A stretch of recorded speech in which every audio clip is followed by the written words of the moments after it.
America को सुनिए, उनके राजदूतों को सुनिए, वो कह रहे हैं हर जगह कि हमने जब भी पाकिस्तान को पहले आतंकवादी ठिकानों पर पूछना चाहता हूँ, हम साथ हैं, हम बेनकाब करेंगे। को पहले से सूचित कर दिया भारत सरकार ने। एक मिनट पिताजी, मैं ये बस यही कमी रह गई। अगर आज तक एस जयशंकर जी का वो बयान बताता जिसमें वो कह रहे हैं कि हमने उस ऑपरेशन के पहले पाकिस्तान को इंटीमेट किया था, तो ये प्रश्न आप मुझसे नहीं करती। ये साहस हो तो दिखाइए, कहिए अपने चैनल को कि वो लगाए उनका इंटरव्यू जो उन्होंने सार्वजनिक रूप से दिया है। मैं आखिरी बात करके समाप्त करूंगा, मुझे अनइंटरप्टेड 2 मिनट का समय दीजिएगा। हम सब एक हैं, आतंकवाद के खात्मे के लिए विश्व भर में जाएंगे। लेकिन मैं पूछना चाहता हूं भारतीय जनता पार्टी की सरकार से, आप ये बताइए, चीन और तुर्की साथ खड़ा था पाकिस्तान के, उस हमले के दौरान भी वो साथ खड़ा था। PL-15 मिसाइलें और Z-10C फाइटर जेट चीन के उसने इस्तेमाल किए, ड्रोन उसने तुर्की के इस्तेमाल किए। और ऑपरेशन सिंदूर के बाद देश के लोगों बड़ा खुलासा कर रहा हूं, उन्होंने द यांग ही हाओ एक जासूसी जहाज हिंद महासागर की हमारी सीमा के निकट लगा दिया है पाकिस्तान को सहायता पहुंचाने के लिए। रशिया एक समय कहता था कि पर्वत के शिखर से भी भारत आवाज देगा तो हम उसके साथ खड़े हैं। आज उनकी राष्ट्रपति की प्रवक्ता जो देमेत्री पास्को, वो कहती है कि दोनों देश हमारे पार्टनर हैं। ये कहां लाकर खड़ा कर दिया हम लोगों को। न रशिया हमारे साथ है, न चीन और तुर्की तो पहले ही उनके साथ था। हमारे आसपास के देश, बांग्लादेश को देख लीजिए, उसका व्यवहार क्या है। चीन अब 2-3 सवाल है नेपाल। अबे जी, क्योंकि मैंने आपको रोका नहीं, आराम से मैं आपको सुनती रही। अब मैं चाहूंगी कि आप मेरे थोड़े सवालों का जवाब दे लें।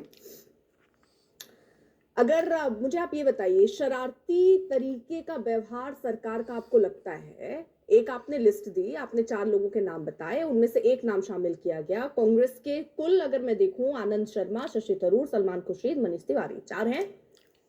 लेकिन सर, आप शादी में आए फूफा की तरह बिहेव क्यों करते हैं कि मेरे लिस्ट में जो पकवान थे वो तो बने नहीं, आपने कुछ और ही बनवा लिया, फिर पूछा क्या कि क्यों खाएंगे, क्या खाएंगे?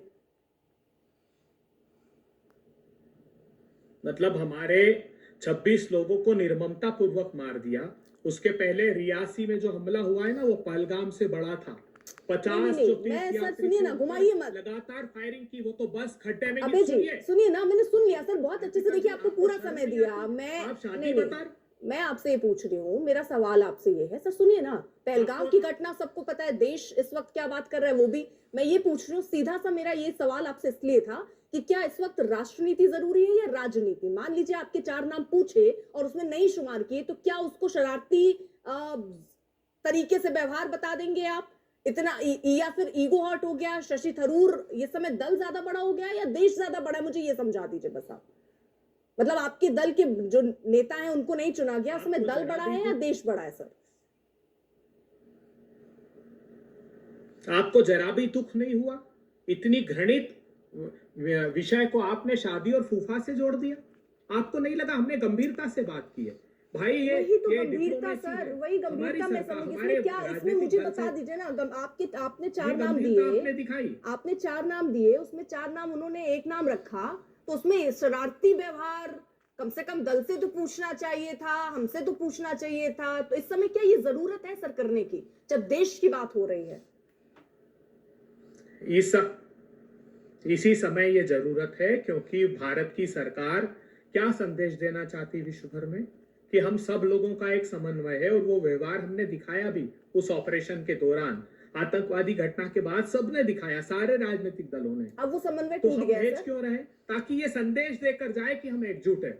एक मिनट सुनिए ना, आप क्यों ये मैसेज देना चाहते हैं ना विश्व भर को कि हम सब एक हैं दृढ़ता से। तो सरकार क्यों अपनी सत्ता की भूख मिटाने के लिए, छोटे राजनीतिक उद्देश्यों के लिए ये संदेश क्यों देना चाहती है? नहीं, इसी संदेश